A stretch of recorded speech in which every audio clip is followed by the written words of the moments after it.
I remember this right here. I remember this. Oh no! Bro, this was during the time like when social media wasn't like big as, but like when everybody saw this, they was cooking him on Twitter, bro. They had so many memes, bro. Hold up. Mike done did it again? Yeah. Yo, what is up, YouTube? It's your boy Michael Bodega back with another video for you guys today. Today we're gonna be checking out how Kyrie Irving exposed the NBA media. Now listen, this popped up on my feed, and I'm not gonna lie to you, I do like to do different content outside of music. So if you is a subscriber that usually be watching me for the music stuff, hey man, you know I like to do other stuff outside of music, you know what I mean? And I definitely am a big fan of the NBA and a big fan of Kyrie Irving. So I wonder how he exposed the NBA media. So no one talking, man, let's go ahead and get into it. How Kyrie Irving exposed the NBA media. I'm sorry for saying that so many times, but let's go get into it, man. Kyrie Irving. Kyrie Irving. Kyrie Irving. Kyrie Irving. Kyrie Irving. What happens when you're one of the most talented players in basketball? Everyone knows how talented you are and people can recognize your accomplishments. But yet there is an entire network of people that have spent the better half of a decade trying to tear you down and define your character. Kyrie Irving's career started off pretty well, actually. He averaged around 17 points per game I on will say this. 40. Sorry for pausing. I'm gonna let this all play. I wish I would have seen him play more at Duke, but obviously the injury and all that stuff. That's just my only gripe. I wish I would have seen that, bro. That would have been crazy. Career started off pretty well, actually. He averaged around 17 points per game on 53, 46, 90 shooting splits. In fact, as a freshman, he led Duke to the Sweet 16. He'd be recognized as a great prospect according to scouts, and it would be enough for him to go #1 in the 2011 NBA draft. Man. The Cleveland Cavaliers select Kyrie Irving. Remember that. And remember he was the face of NBA Live 14. Kyrie was getting drafted into a very complex situation. The Cavaliers were just 1 year removed away from LeBron leaving the Cavs to go to Miami, hence why they even got the #1 pick. So Kyrie had to come into a team with a terrible roster and was expected to perform exponentially. In his first season, Kyrie already showed promise as a young rookie, averaging around 18 points per game, 5 assists, and had amazing shooting splits of 47, 40, and 87. This was good enough for him to win the Rookie of the Year award, which surprised absolutely no one. In just the second season, Kyrie would improve statistically, bumping up to a 22 points per game scorer, and he even made the All-Star game. But he would also appear in the Rising Stars event, where he would put on a masterclass that no one had really seen in this event. Dang, not the ass, bro. Not the ass, but get your money, brother. Get your money. What the guards are doing in an All-Star game. Was the great Al Eberhard, Missouri Tiger great, who played with he left off. He's got 21. Kyrie Irving. For Smith or for somebody else? That's Brandon Knight, bro. I remember this right here. I remember this. Bro, this was during the time like when social media wasn't like big as, but like when everybody saw this, they was cooking him on Twitter, bro. They had so many memes, bro. Oh my gosh, bro. Take me back. Just take me back, bro. Take me back. Oh my goodness.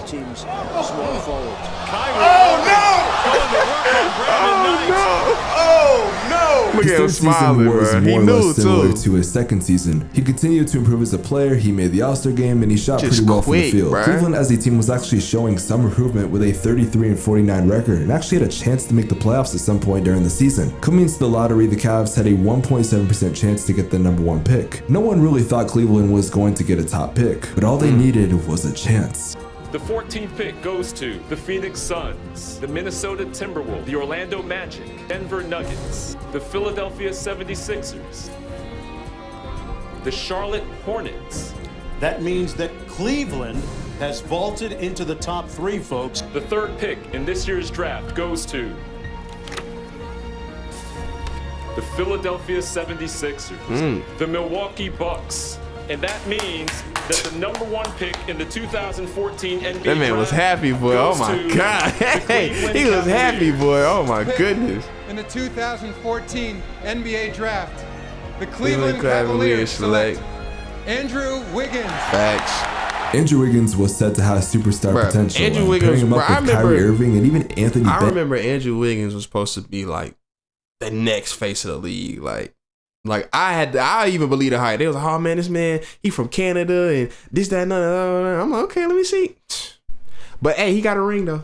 Andrew Wiggins was said to have superstar potential, and pairing him up with Kyrie Irving and even Anthony Bennett, who was the #1 pick the season before, it looks promising. Not to mention the fact that Kyrie had just signed a 5-year, $90 million contract extension. It looked like Cleveland was heading in the right direction. That wasn't until Cleveland had the opportunity to get a different player, one they were too familiar with. People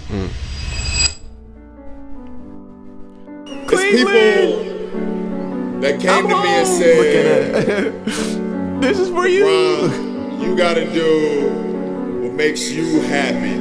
I thought about that and I was like, yeah, I think so. I think it's about time. And then I thought about it and said, hell no.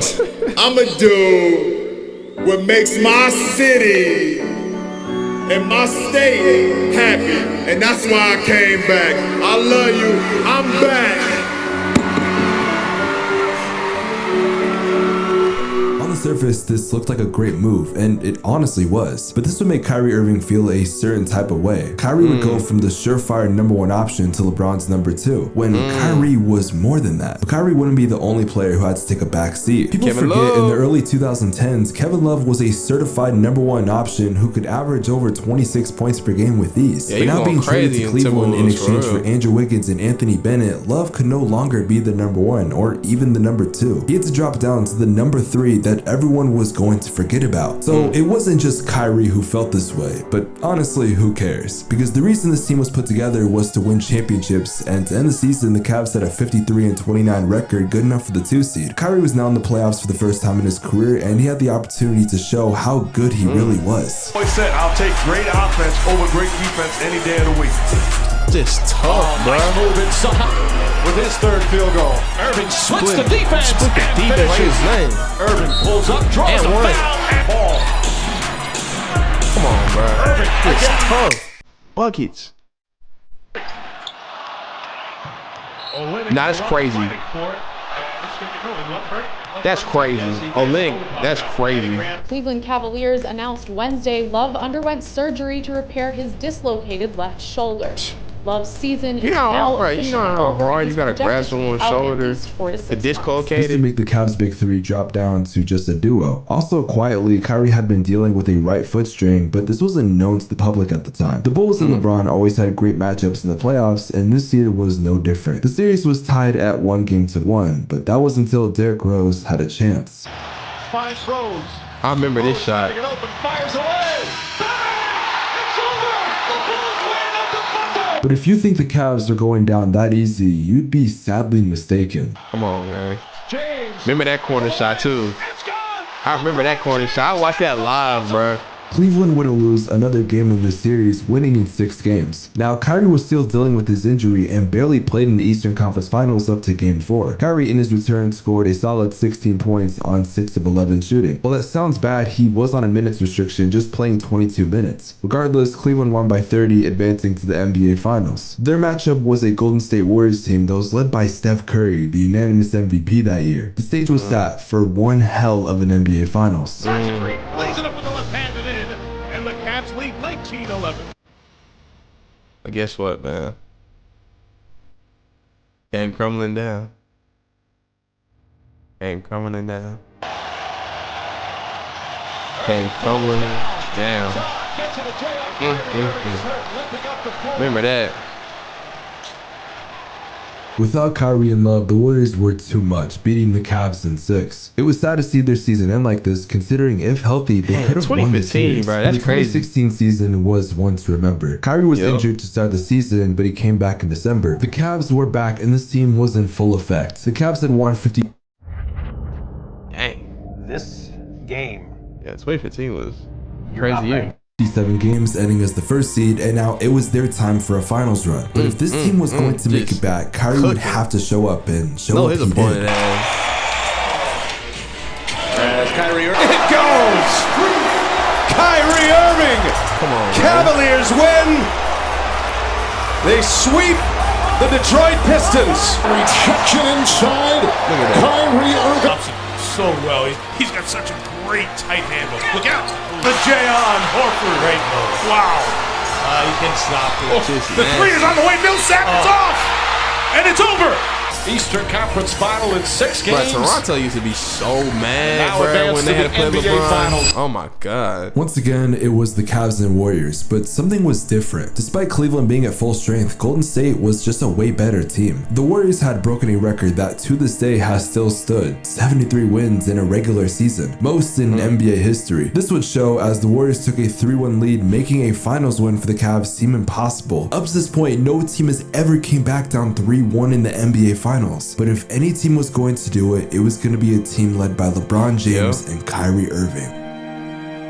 That block, man. It's one of the greatest performances offensively I've ever seen. That game was so memorable, bro. Kyrie Irving. Cleveland forces a game 6.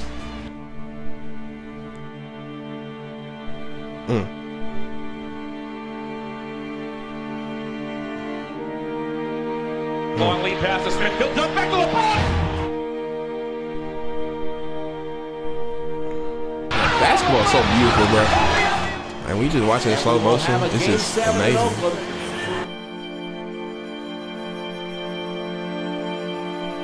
A 15-foot tough shot by Irving. It's poetry, man. I can watch this all day. Keep it moving. Green for three. Draymond's wide open. Takes another. I do not like Draymond Green's shot, bro. Wow. Bro, someone said Draymond Green look like he shoot with a backpack on.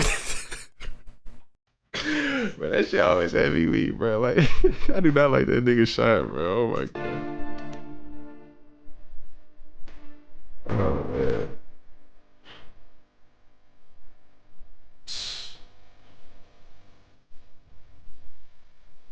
Irving having a huge third quarter. And now out of the pack. He's got numbers if he hurries to Curry. Down pass Andre. The block by James. Oh, blocked by James. LeBron Told James you, with a man. rejection. I know this game by heart. Watch it live. And that Kyrie Irving shot, solidified.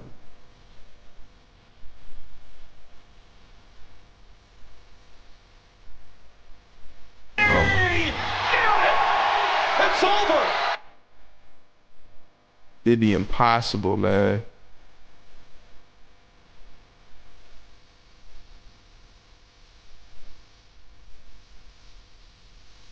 Did the impossible.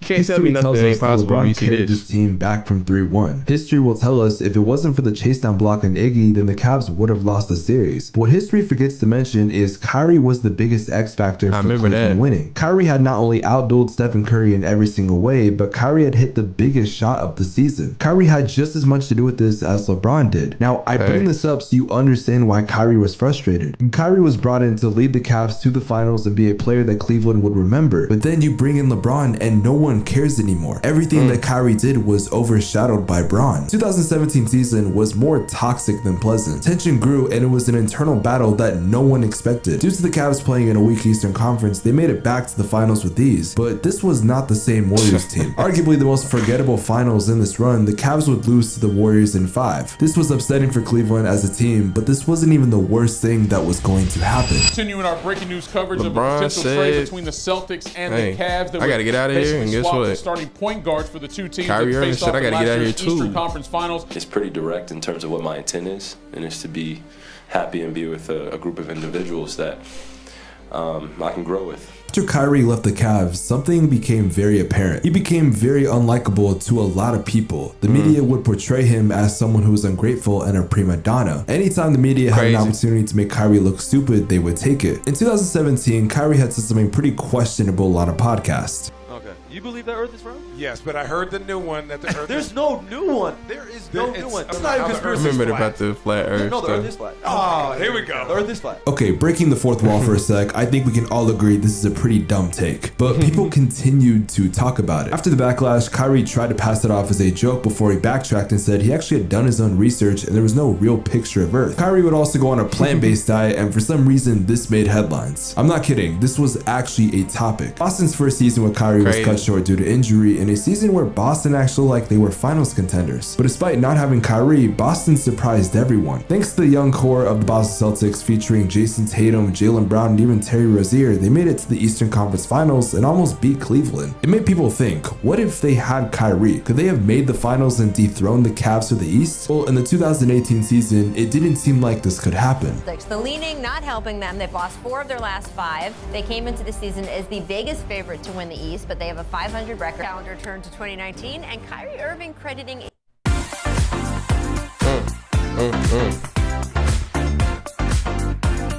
18 meeting they had after that home loss to the Bucks. Nah, Kyrie beefing with Jaylen Brown is kind of crazy. Experience. And they finna face each other Best thing I can on the day of this recording in the final. Point out that his teammates are young. One of the very reasons why he left the Cavs, because he didn't like playing with LeBron. LeBron calling him the kid over and over and over again. He's kind of parroting the same leadership. It's my life, right? It's two people talking, having a conversation. If this was a real world, would it be anybody else's business? But it's a video of somebody assuming what we're talking about, right? I hear you, but making an opinion about it. So.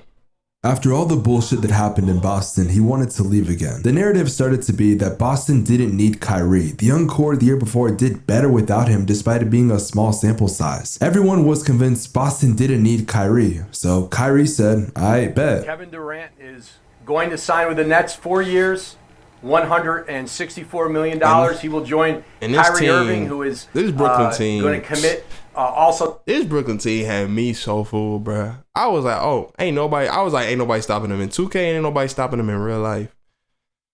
Boy, was I wrong. Tonight, he's essentially committed. Kyrie's first season in Brooklyn was interesting. Kyrie dealt with several injuries and Kevin Durant didn't even play. Most of the season was just seen as a wash. Kyrie's being criticized for not playing most of the year when he said something that set the media off. Saying things about me, it's inevitable. You know, they crucified Martin Luther King for speaking about peace and social integration. You could go back to historical leaders and great people in society that do great things, and they're still going to talk shit about them. It is what it is. People heard Martin Luther King Jr. and immediately ran with it. You may feel persecuted. You're a famous dude. There's lots of negative stuff said about you. There's also lots of positive stuff. And the negative stuff is largely a reaction to your work on the court in terms of a leader of a team, in the locker room, in terms of reports that people hear. Trust me, this wasn't the first time something like this would happen. Not too long after, Kyrie Irving will be voted as the vice president of the National Basketball Players Association, and to no one's surprise, this was talked about. To me, it's the blind leading the blind. Kyrie has proven to all of us that he's not a leader. And I don't understand this for the life of me. Maybe he surprised the world and become this better person overnight, but when he was with the Celtics, he wasn't a good leader. At this point, it's just disrespect, not even being factual. Nah, for real. It's just straight up an attack on his character and his crazy. principles. I didn't even know about that.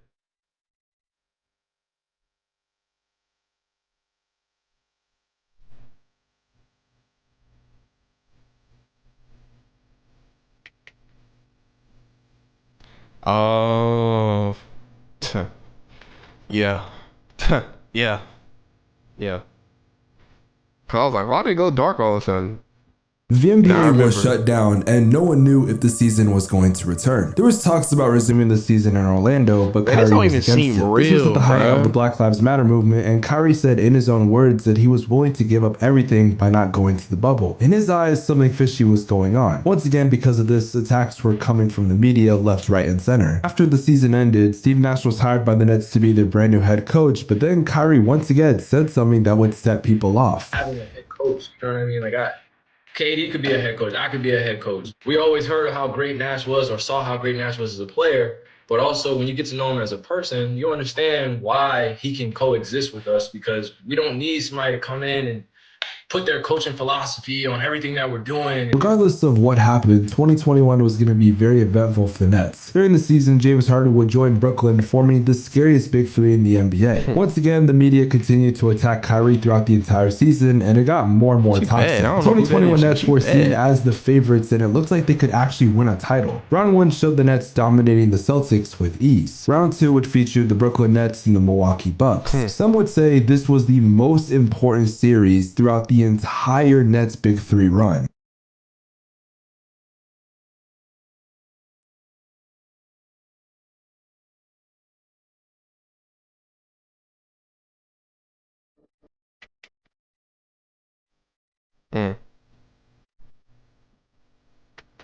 Gets it into Durant. Here is Durant moving on Tucker. He turns, he shoots. Yes! With 1 second remaining. Rebound, Brown, he puts it out. Tucker Kempo. Flips it, and it carries out. Shot clock. Middleton spinning, and hits. Guarded by Holiday. Durant for 3. Pops up with an air ball. Brooklyn had fallen short. If they weren't injured and they were at full strength, I think most people would agree Brooklyn should have won that series. If Brooklyn came back healthy, then they were destined to win the title. But this would be a catastrophic year for the Nets. During the season, Kyrie did not play a lot due to issues that he was dealing with off the court. Also, due to the pandemic, Kyrie couldn't play at home because he didn't get his vaccine. But also, slowly but surely, we could see Kyrie wasn't okay. The media was attacking him left and right. The world was still in the middle of the Black Lives Matter movement, and Kyrie couldn't even play with his team. And at the time, Kyrie was dealing with some issues with his family that was not made to the public. It was clear to everyone that Kyrie Irving's mental health was on. This is why I stopped shopping on Amazon, and you should too. Don't spend another dime on Amazon. The decline. But NBA media doesn't care about mental health. This has to be the most apparent example. That's facts. The Nets as a team weren't even doing that well, and Harden even left because reports were saying that Harden grew tired of Kyrie. The Brooklyn stage of Kyrie's career was supposed to be fun and end in a championship, but instead it ended in toxicity and issues. Now, some might ask why Kyrie was in so much controversy within this time. To be honest, most people couldn't tell you. They'll say Kyrie is a distraction or he is crazy, but the truth is, none of that is true. A good friend of mine by the name of 241 pointed out a stream from Kyrie Irving that many people don't even know exists, and I honestly believe this will paint Kyrie in a different light. I'm myself, but I'm only a shell of myself. I am not really expressing how I'm truly feeling. A week later, my grandfather passes. My grandfather transitions, and it's one of the hardest bit of news I could take in my life. Guess what I had to go through in front of the public eye? Me grieving. So I'm angry. You know what I'm saying? I'm depressed. I'm over here dealing with real life grief. I cried, you know, about losing my grandfather, bro. And when I tell you that for the rest of the season, I wasn't really myself, I definitely wasn't. I think this gives us a perspective that most people didn't have on Kyrie before. He was villainized by everyone, including the media, yet no one had a clue what was going on. They judged him purely off of what the media told you and what they wanted you to know. The 2023 season was once again a disaster from Brooklyn. Steve Nash got fired early in the season, the team couldn't win, and Ben Simmons was showing us how he was a lost cause. In January, he would request a trade and was sent to Dallas. Most people were confused by this, saying that Dallas was wasting its time. People thought Brooklyn had won the trade because they had gotten rid of Kyrie and got loads of assets in return. But 1 year and some change later, look at how these two teams have aged. Brooklyn is garbage with no bright future in sight, and Dallas is in the NBA Finals, set to play Boston in a series where they could pretty much win. During his time in Dallas, there really has been no controversy. I think Kyrie gonna win it all, man. It turns out when you're in a positive setting and your mental health is okay, you're not going to be in controversy. People say Kyrie is polarizing, controversial, and a distraction, but I think the word is misunderstood. When the world can't define you, they crucify you. The NBA media tried to take down Kyrie for years on end, but in the end, Kyrie would stay true to himself, and that right there is all that matters. honorable. Yep. How Kyrie Irving exposed the NBA media. Hey man, listen, shout out to this creator, man. I gotta get your channel. Directed by Nicholas Vacquez. Shout out to you, man. Amazing video. Amazing video for sure, man. For sure. Yeah, shout out to Specs Media, for real. Well, this was a little long video, but definitely needed. Definitely needed, for sure. But hey man, listen, let me know your comments down below about this whole video and Kyrie Irving and what's your takes on this, that, and another. You know, like I said, I'm a fan of him. Definitely love his game, this, that, and another. But I don't really have a lot of like videos like this, so I'll just leave a link to a NBA video right here that you can go ahead and click on. You wanna go ahead and watch that? I really do appreciate it. But it's your boy Michael the Kid signing out. Hey, I'm gonna catch you on the next video.